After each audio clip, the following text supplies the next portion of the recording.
Shri Ganesha Sharada Gurubhyo Namaha Shri Sita Ramachandrabhyam Namaha Ramaya Ramabhadraya Ramachandraya Vedhase Raghunathaya Nathaya Sitaya Pataye Namaha. Welcome to all for this session on Ramayana to chapter 47 of Ayodhya Kanda. In the previous chapter we saw the people of Ayodhya, some of them were following the chariot of Rama with a decision to accompany him throughout while he is on exile. However, Rama do not want to include them in his distress, and he woke up a little before the sunrise, and while the people from Ayodhya were still sleeping, along with Sita, Lakshmana, he left in the chariot with Sumantra, crossed the river Tamasa, and went towards the Tapovana. And soon after the sunrise, those people who were sleeping on the other side of Tamasa, they woke up, and to their shock, they saw Rama having already left the place. The night being over and the day having dawned, the citizens awoke and not beholding Rama were overwhelmed with grief, not knowing how to act. Seeking here and there, their eyes bathed in tears, they were unable to discover by what path Sri Rama had departed.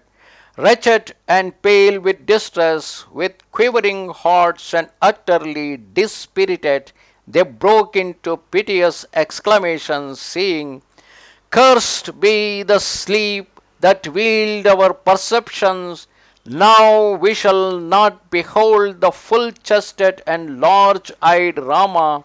How fruitless is our devotion, since Rama has gone to the forest, leaving us, his faithful friends, here. Why has Rama, who ever treated us as his children, left us to enter the forest?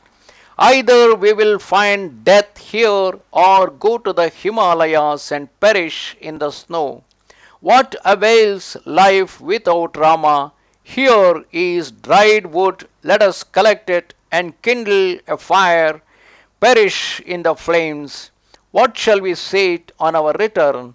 Shall we tell others we have abandoned the mighty armed Rama, who is free from envy and a votary of truth? Alas, we cannot do so.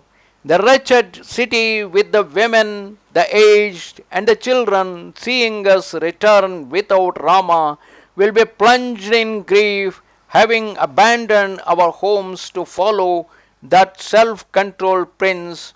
How can we venture to face the people without him?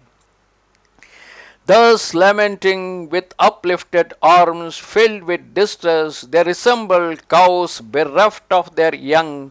Following the track of the chariot wheel, they pressed forward till, losing their trace, they become prostrate with grief. Finding no further path to follow, they turned back, crying, "Alas, what shall we do? Fate is against us." Then, by the way by which they had come, they retraced their steps to Ayodhya. Sri Rama failing to return, the people became restless, and seeing the capital cheerless, despondent and sorrow-stricken, they wept, murmuring to each other, "The city bereft of Rama has no beauty. It resembles a dried-up river, divested of its snakes by an eagle. As the sky without the moon or the sea without water, so did the city appear to the people, causing their hearts to faint within them. Sadly entering their magnificent dwellings, afflicted and distraught, they were unable to distinguish one of their own relatives from a stranger." Thus ended chapter 47 of Ayodhya Kanda in Ramayana. And so, where it is explained that in the morning, when the people who followed Rama woke up, they did not find Rama in their vicinity, as Rama had already left with his chariot deep into the forest. They tried to trace the wheel mark of the chariot. However, they could not, for after a certain distance, and then with great despair they all returned back to Ayodhya with a sorrow-filled mind. Namaste Sharada Devi Kashmira Puramasini Twamaham Prarthaye Nityam Vidya Danancha Dehime. Goodbye.